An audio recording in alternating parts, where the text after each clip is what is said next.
Welcome back, guys.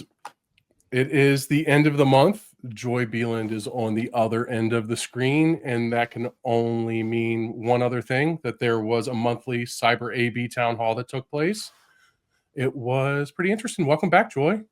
Thank you. I've missed being here. I was a little bit busy last month having our CMMC Level 2 assessment at Summit 7 and couldn't join you. So I missed a whole month. And look at you. I come back and you look different. You've got this stash going on. You look great. I love it. I feel relaxed. Most facial hair I've ever had in my life. I guess I just joined the movement. What happened is I went on a vacation with my wife, and I decided not to shave for the vacation, and she was like, "I kind of like it." So anybody that's married out there kind of knows how that goes, and I'm a faithful servant. That's how it goes. I'll tell you, This before Mark and I do anything that is fancy, he looks at me and says, shave or not shave. So that's a secret to a happy marriage, I think. I take lessons from Mark, obviously. So it is great to see you, Joy.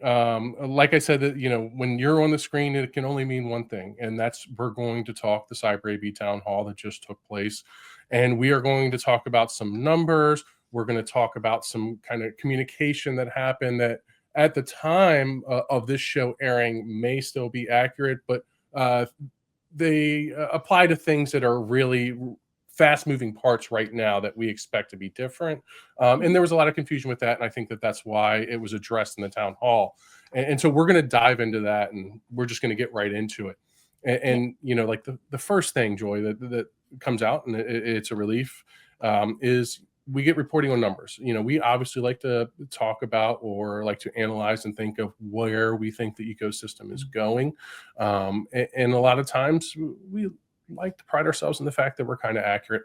But there's nothing better than when we get those actual updates that come from the head of the ecosystem, that come from Matt Travis, that essentially let us know where it stands. So what I want to do is just run over some of the numbers, and we'll pop the graphic up on the screen that was presented during the town hall, and just see if there's any reaction that you have, whether good, bad, or how you feel just with where the numbers stand. You got So it. let's talk about the C3PAOs, okay?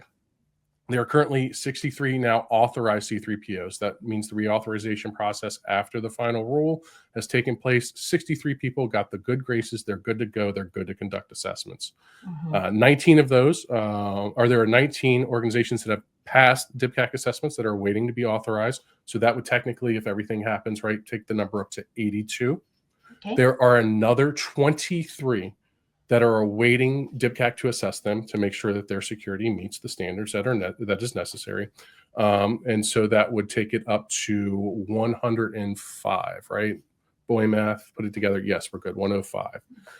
And there are 506 current organizations with applications. Now, Matt Travis admitted, Joy, that this number probably isn't quite 506. I'm sure that there are some people that have withdrawn their interest, that aren't interested in participating in the process, mergers and acquisitions, whatever may have happened.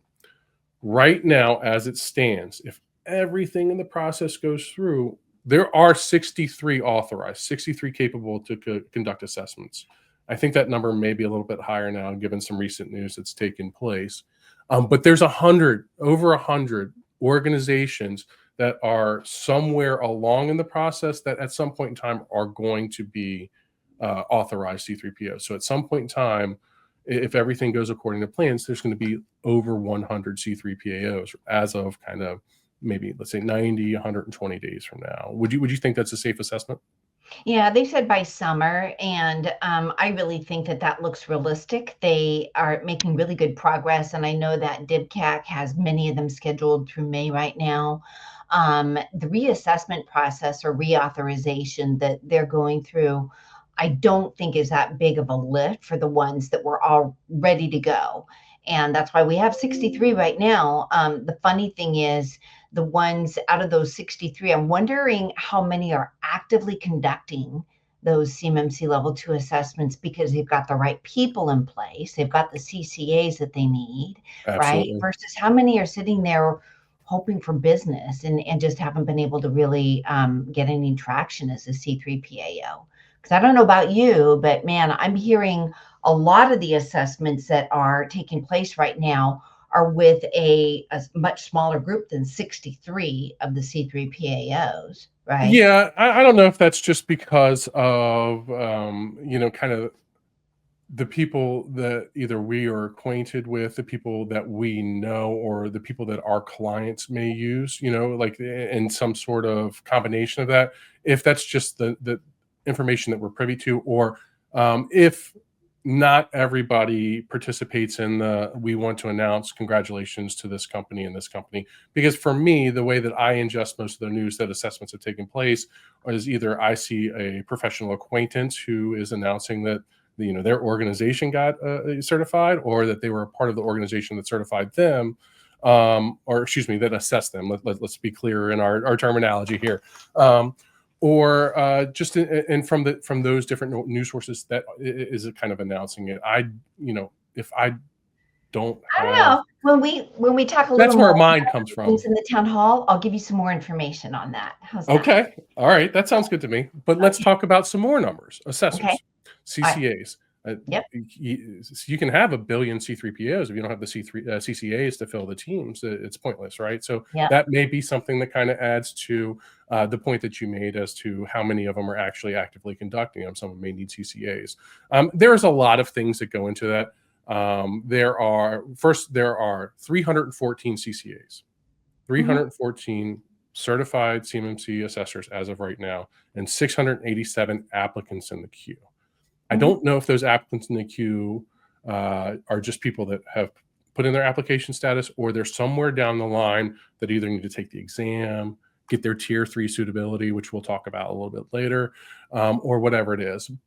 I know, given recent news from different industry events, that one of the messages that Matt Travis does relay and the presentations in which he gives is that there is a dire need, or there is a need. I don't want to say dire. I don't want to add Mhm. extra words for attention there. There is a need for more assessors, and I think that that's evidently clear. I just would like to see how many assessors are added once maybe some of the tier 3s that we see that are taking longer and longer actually get released. So I think that's my perspective on that. I do think that number is a bit low. Wish that it was higher. I still don't think it's one of those things that we're like, we are in tragic territory, just because I think there are other outstanding circumstances which are contributing to the factor of that number. It probably is.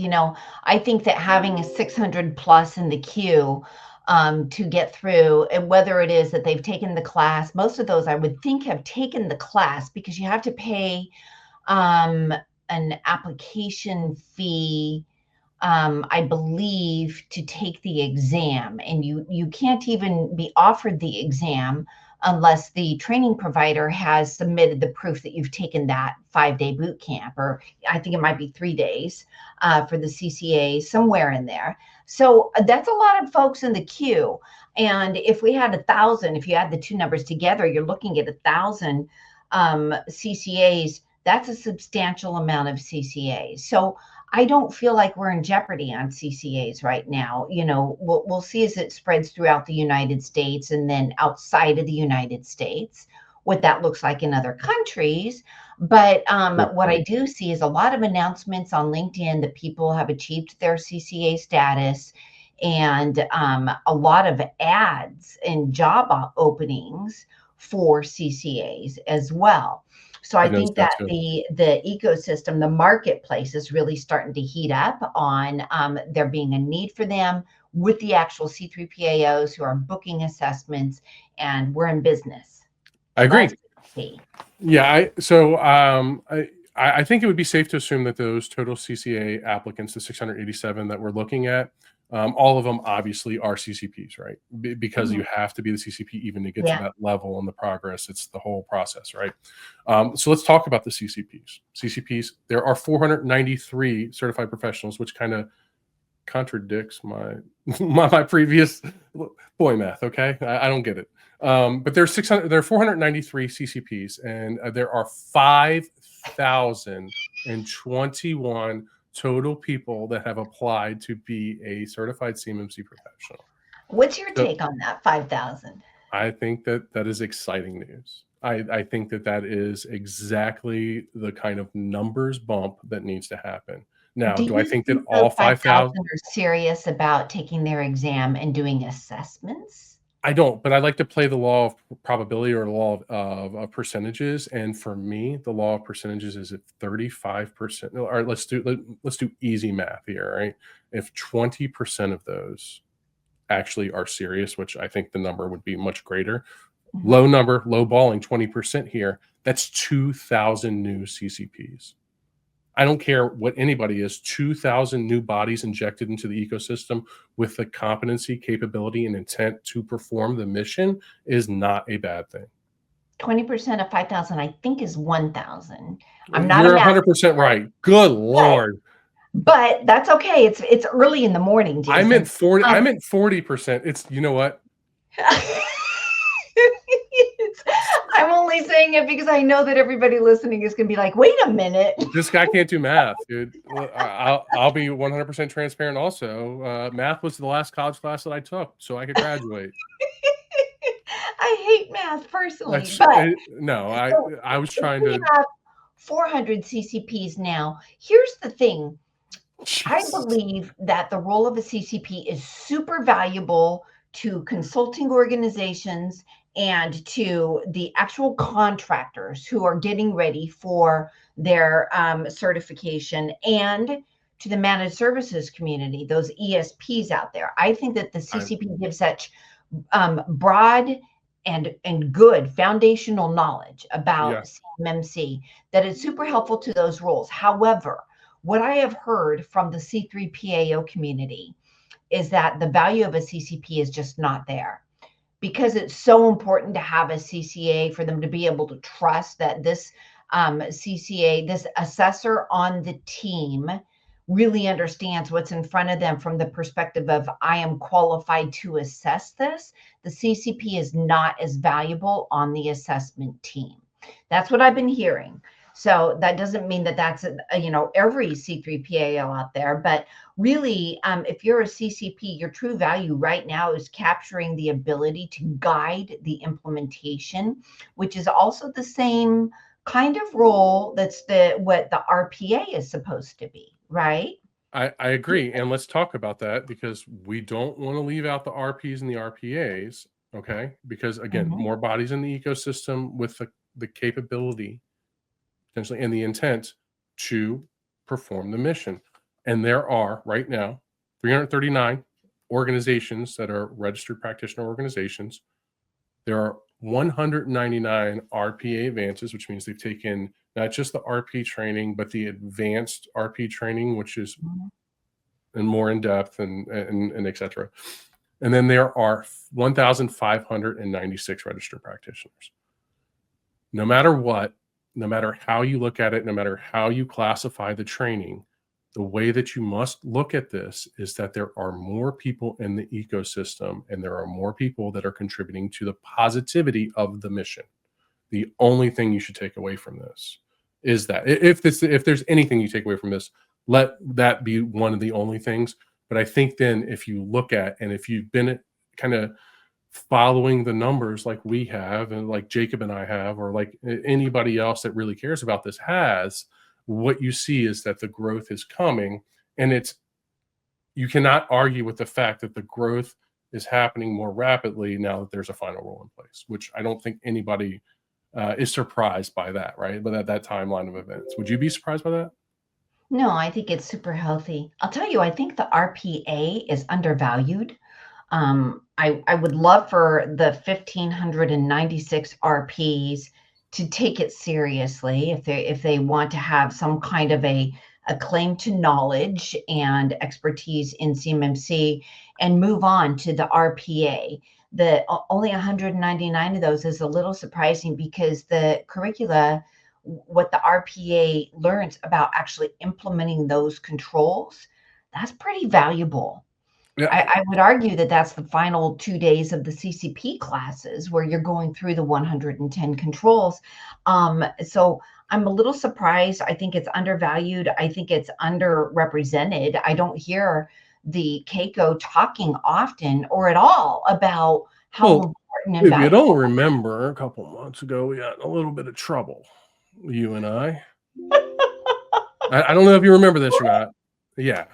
We got in a little bit of trouble because people misconstrued what we said to say that the RP wasn't valuable or the RPA wasn't valuable, wasn't a valued position. And what we said was, and I'll state it again and I'll make it as clear as we possibly can, is that if I have the choice between taking a CCP training, which is more extensive and more thorough than the RP or the RPA training, or if I'm in a business owner's position and I have the choice between hiring somebody that has that, and those are the only things that I have to judge them on in the RPA, I'm going to pick the CCP every time, as everybody else should. Now, what we also did say in that is due diligence is king, and it shouldn't strictly reside on a certification in one grand scheme of things. It should Agreed. reside on capability, skill, intent, and right, you know what? Right now, past performance. Show me what Yeah, you've done. the references for sure. No So matter we're what going to kind move of on from the assignment. numbers. We're going to agree that the numbers are promising, and we're going to talk about another topic that took place on the town hall. Yep. And this topic is a little near and dear to my heart, but it's also near and dear to those numbers because I believe that firmly, based off personal experiences, these are things that are contributing to some of the lack in numbers in some of the positions that we have.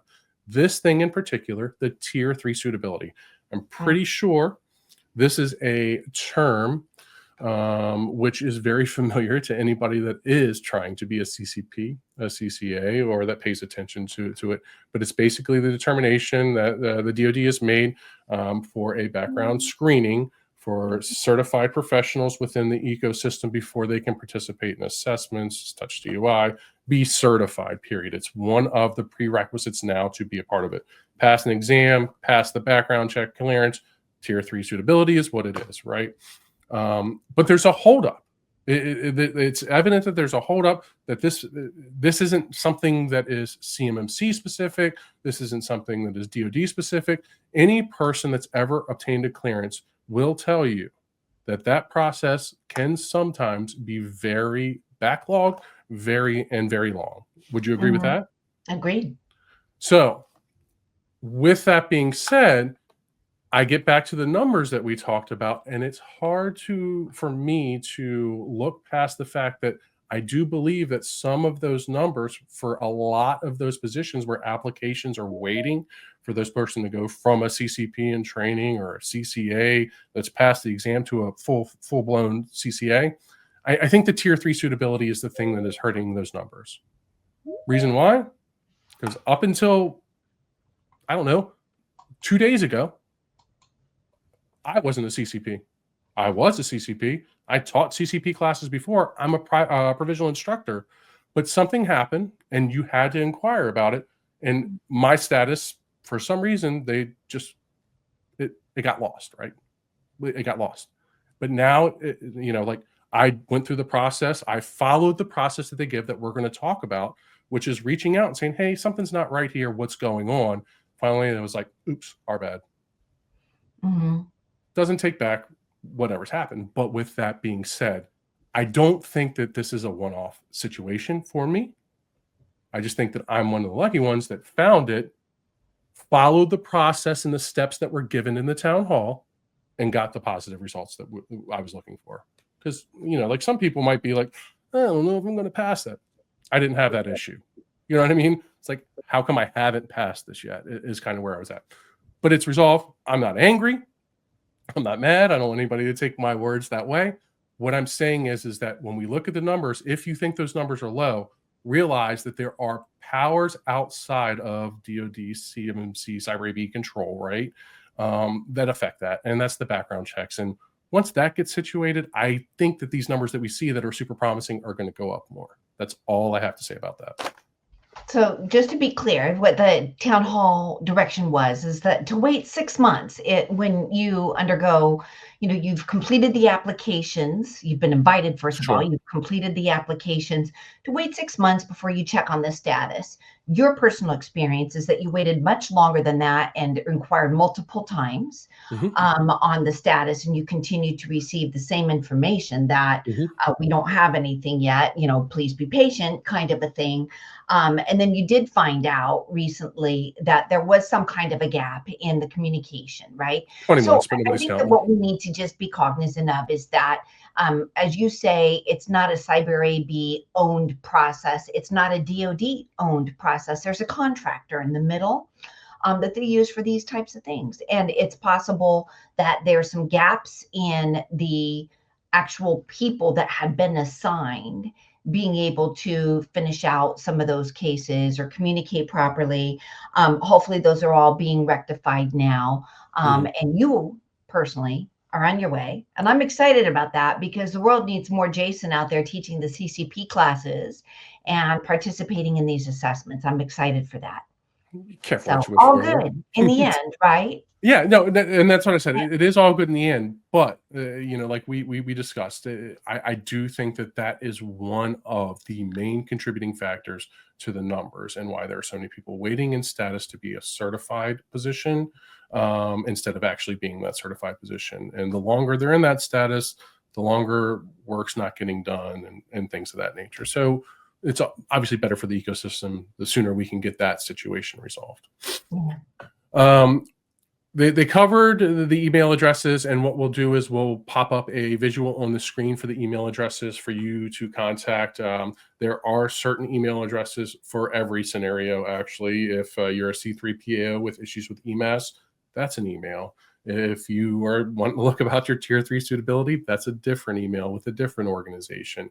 And then there are 4 separate emails that the AB provides to kind of filter and guide the emails to the direct person, right?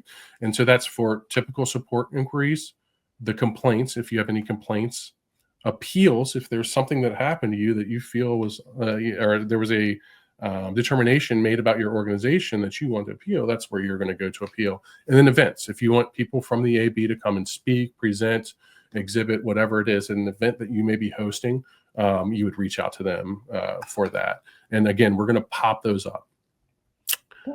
Before we get out of here, before we wrap up the show, they brought back Mythbusters. Sorry, Jacob's not here. We loved Mythbusters, but I think you and I love Mythbusters even more because what it does is it allows me to ask you, Joy, who I think that you've probably forgotten more about training and certification and things like that than I probably know. And so I want to ask you, like, your opinion on certain things or your perspective and breakdown on certain things that happen. And that's how I'm going to end the show today. Okay. Are you down? Are you game for the I'm first ready. one? Okay. Lay it on me. So Mythbusters, great segment. Hope it doesn't go away. I think this is a very important topic.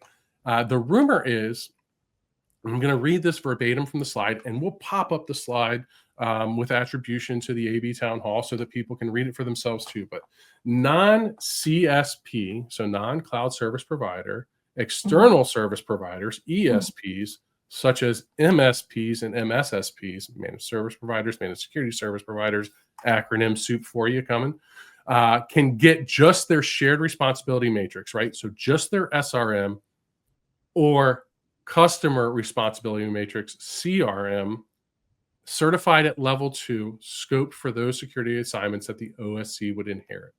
So the way that I took this rumor, Joy, is that people were under the impression that if I am the provider of a SIEM tool, I only need to get the SIEM portion of my customer's SRM, CRM certified to pass the inheritance to the client. And obviously the fact is the ESP's information system must conform to all the security requirements, paraphrasing that. So, Joy, please explain exactly how that goes or what that means.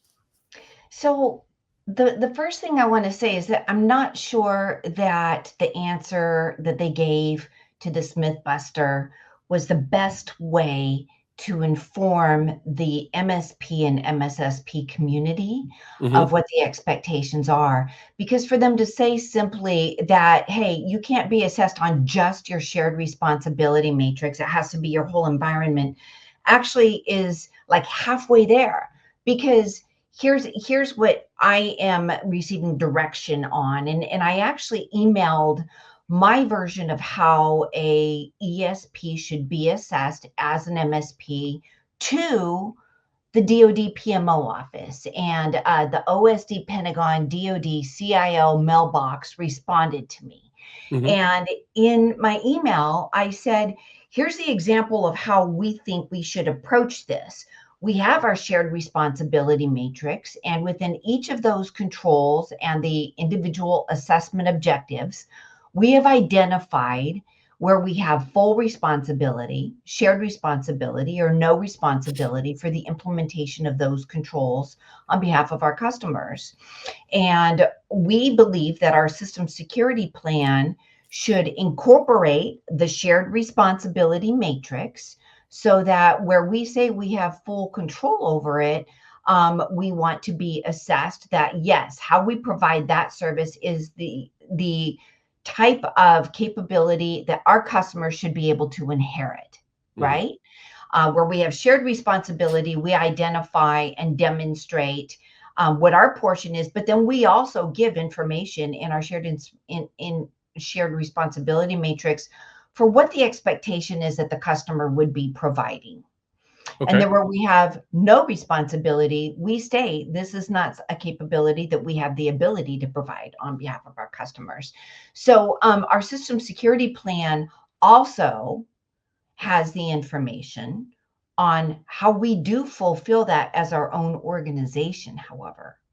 So there's a difference between how we are implementing it as a OSC or an Hmm. OSA and what the customer is expected to provide in this scenario. Hmm. And that combination is what the OSD came back and said, yes, the SSP has to reflect how all of those controls are going to be implemented for the full 110 NIST 800 171, right? They Correct. confirmed that. And they said, and also in the shared responsibility matrix, you can mark, the assessor can mark a assessment objective as met if that is not a capability that you provide for your customers. So even the response from the OSD office is a little bit on the one hand, but on the other hand, right? Yeah. I think that we need really clear guidance on this because it doesn't make sense that the shared responsibility matrix is all that you present with the evidence for that, and you consider yourself to be CMMC level 2 certified. There's way too much in that environment Well, that's what that they're saying also is that needs to that's be held to not what's criteria. that's not what the rumor was is that the non-CSP MSPs and MSSPs can just get their SRM certified. That's Right. not And they're correct. saying, no, that's not fair. Yeah. It has to be the entire environment, and you The have to entire environment. produce the evidence that you are But putting here's the things in the back thing, end. what they didn't say, what the cyber AB did not say that I think is important to say is that, and the shared responsibility matrix has to be included in that Body of assessment. evidence. Yeah, Because if you're it just has to be. assessed as an OSA, you're not demonstrating what capabilities you expect would be inherited by your customers. So I'm not It's pleased saying that you can with that undergo the mismatch. voluntary assessment to reduce the OSA's effort during the ESP's effort during the assessment. But I think one of the other clarifications is that if I'm not contracting Summit 7 to do my physical security, right, like to actually do the physical parameters of security, they're still required to maintain a physical protection presence on their back end. That's the reason why you can't just get the SRM that for whatever applicable service that you're buying from Summit 7, whether it be, Yeah. that's the reason why that has to be included in the body of evidence, is because there has to be proof in the pudding. If that's not a certified SRM, then I think that we kind of creep on the bounds of the assessor getting the ability to kind of ask the representative from the ESP that is going to have to be present to defend it. Hey, how are you doing this? And again, one of the things that you don't want to get in is rabbit holes with an assessor. Because once you start getting into rabbit holes, you start opening and saying the wrong things or the wrong questions, or you don't properly represent something on documentation, it opens up a whole new can of worms, and nobody likes the way worms feel, look, or taste, right?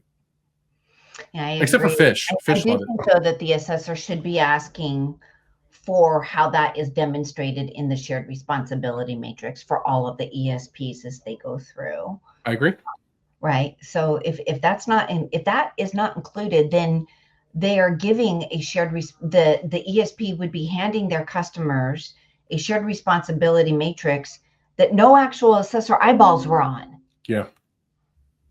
That is where the missing information is. It was a half of a myth buster, in my opinion. Okay. And I'd like to see them carry it all the way through and identify exactly what's expected for the ESP to demonstrate and present as evidence in that CMMC level 2 assessment, because they're not doing it just as an OSA.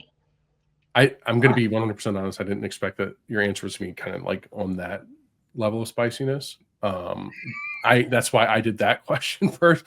So a little nervous about the second question that we're about to ask, but we'll ask it anyway. So again, we need to talk about the second Mythbusters question. And I know it's got me a little confused. I know it's got a lot of people that made announcements a little confused, and it has to do with who's certified, who's not, even though they pass assessments, and what they can and can't say.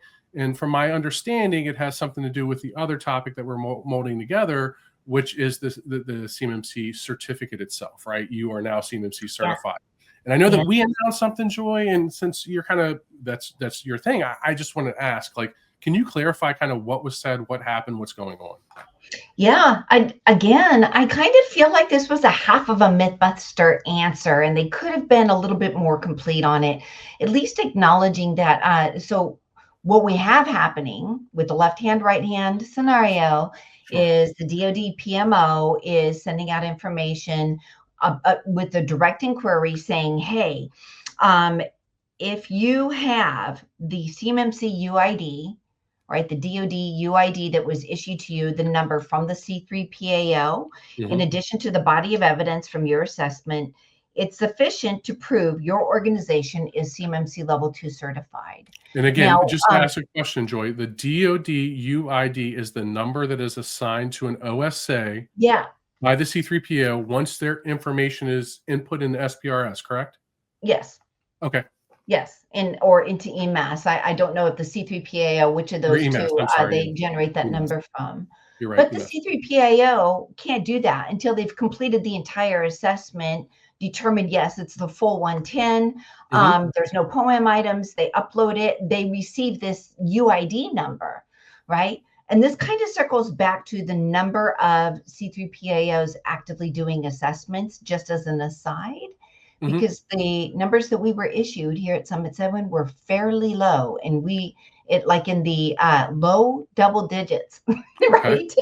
And they go in numerical order according to when they're uploaded.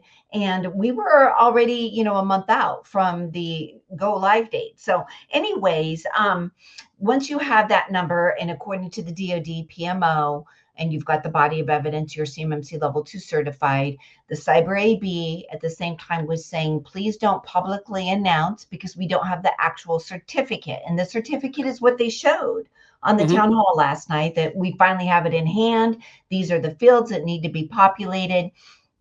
They said that they would be providing those certificates to the C3PAOs. The C3PAO has to go through the process of completing those, uploading them, and then receiving another confirmation. And then they can provide the completed certificate to the OSC or the OSA, and the OSA can publicly state that they are CMMC level 2 certified. So it's a disconnect between the DoD PMO office and the Cyber AB for what constitutes as being level 2 certified. The way that the Cyber AB phrased it in the town hall Mythbuster is that you are not certified unless you have that actual certificate. It differs, if you will, from some of the other information that we've seen, that we've Yeah. directly received. But that doesn't mean that either of them are wrong. It just means that these are the kinds of kinks that get ironed out in a brand new program. I mean, everybody has to be patient with it, right? No finger pointing, no accusing. The people who have announced publicly, like Summit 7, that yes, we are CMMC level 2 certified, we're going off really solid information that we had at the time. No disrespect meant. We'll be thrilled to have the actual certificates and be able to state again publicly that this is where we're at. That's what we're looking at. I right? mean, I understand that eventually announcing 2 certifications is a beautiful thing. You don't have to get all choked up about it. Like, I know you're really passionate about I'm this. getting choked up.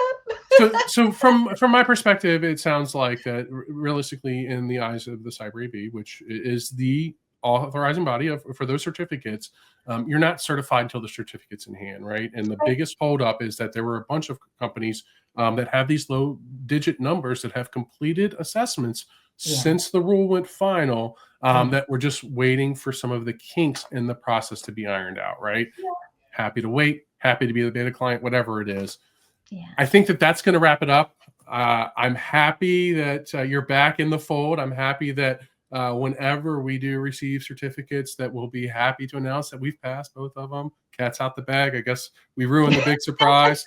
But hey, a couple other things. Summit 7 Live. If you don't know, the first episode that was live of the Summit Up podcast took place in Denver. I don't know why Colorado is so near and dear to our hearts for the show, but we're going to do something called Summit 7 Live, where it just so happens that the people speaking at the event are Jacob and myself. We're going to talk about the current landscape of federal rulemaking, or he's going to talk about the current landscape of federal rulemaking, and then we're going to cover other topics like kind of where Summit 7 is going to meet new and evolving needs of the client base and the entire defense industrial base, right? The best part about it, it's a free event. Advertisement pop up on the screen. A link to register is in the comments. Make sure you reach out on that. The other most important thing, as you can see by the cool little gear that I'm wearing, it is CS2 season. CS2 is returning to Washington, D.C. May 6th, May 7th. I know confirmed right now, Jacob and myself are speaking. There's some others that I think they're going to start rolling out. Joy. Very excited, yes. And another thing that's very exciting, obviously for us to see the hype around the event is that it's almost sold out, and we're a little under 3 months away from the event. So make sure that you registration link in comments and sum it up. Reston, 15% off registration code that scrolls across the bottom of your screen this entire episode. That's SUMITUPRESTON, all capitals, 15% off. Like, subscribe, tell all your friends. We'll see you next week. Thanks, Jason. See ya.